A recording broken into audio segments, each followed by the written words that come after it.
You're no stranger to the camera. You've been doing acting. How did you get into acting? How did that come about? The Wire is how it started, which isn't acting. Me playing a redneck recovering addict is not acting. But it started because David Simon, who is one of the creators of The Wire, is a big music fan in general, and he used a song of mine in a miniseries that he did for HBO called The Corner. And he used a song of mine called South Nashville Blues, which became West Baltimore Blues, and in a version by Corey Harris, which was used as the theme for The Corner. Then he called when he was creating characters for The Wire because he had this character that he had sort of based on me physically. And, because my recovery was sort of, I never had much anonymity in 12-step programs because I got loaded on the cover of the Nashville Tennessean, so I got clean on the cover of the Nashville Tennessean.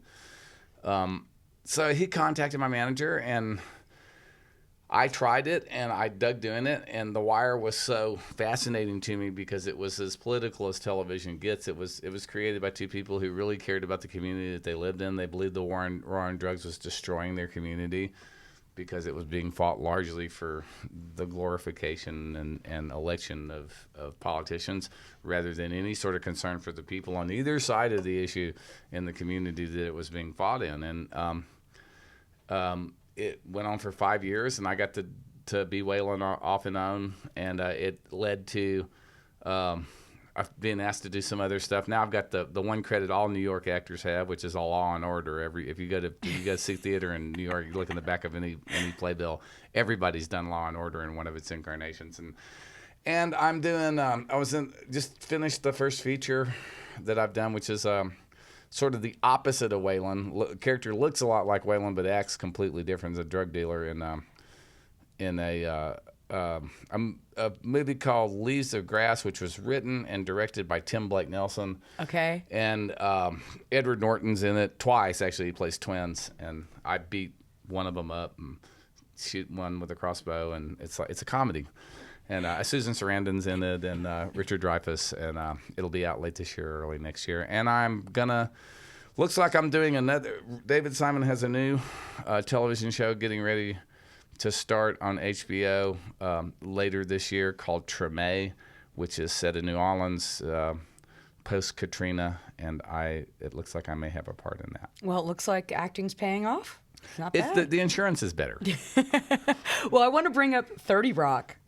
That's not, yeah, that was the writers on 30 Rock, which I'd never seen. Okay, but I want to know, we're here talking to Steve Earle, and 30 Rock did this, like, We Are the World kind of concert, basically. Give a kidney.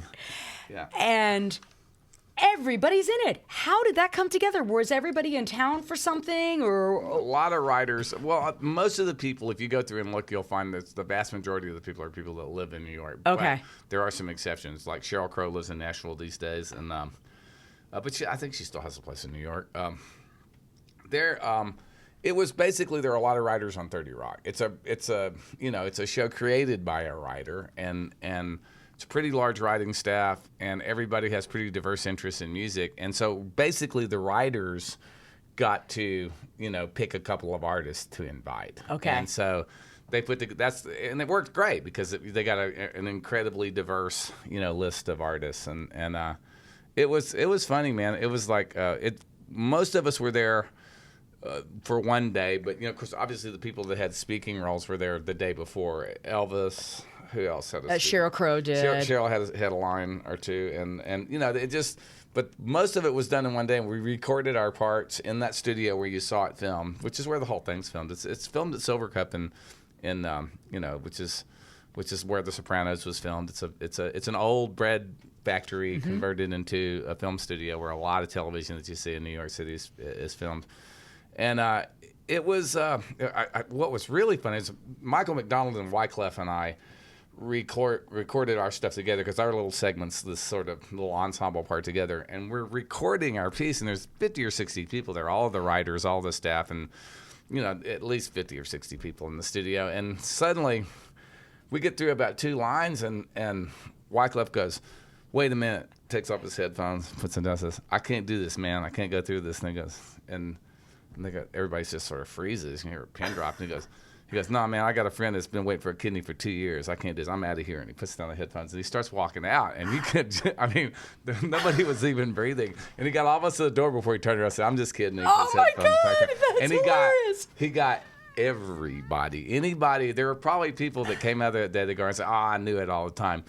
I was there. I saw it. He got everybody. I mean, everybody. It was amazing. What a great story. And so do you watch the show now that you've been a part of it? I mean, I still it's baseball season, so I don't see very much, but I watch baseball and I watch movies on, I'm addicted to a couple of shows on Showtime and a couple of shows on HBO. Okay. So, yeah, okay. That's kind of all I do. But the way I watch baseball, I can't watch much else and not, be sitting in front of the TV all the time. And I do have other things to do. So. Like writing music and books. Yeah, and I'm trying plays. to finish my book, and yeah, exactly. So. Well, we so appreciate you coming by to spend some time with us at the Dave FM studio. We're all big fans here, and your show's going to be great tonight. Well, I hope so. I think it'll be fine. New venue for me. I guess it's a new venue for everybody. So we'll all, Do you like gardening at all? I do, actually. I raised bonsai for several years in fact, I'm trying to find, Emily Harris called me yesterday, and I'm trying to find a tree for a friend of hers in the D.C. area right now.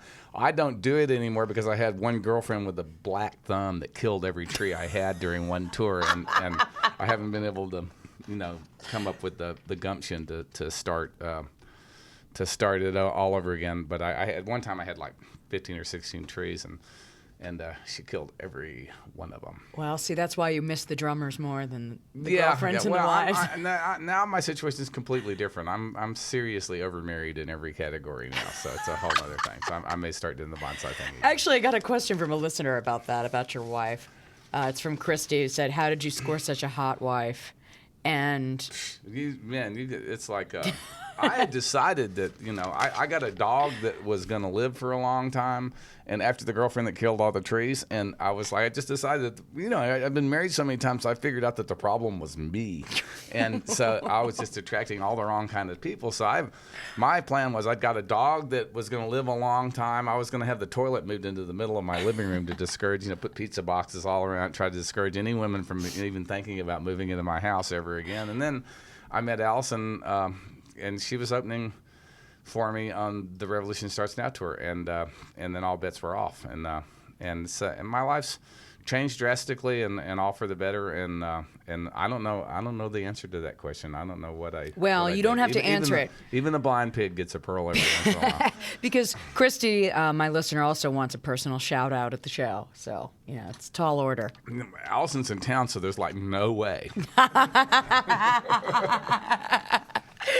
Well, Steve, thank you so much. It's really nice to meet you.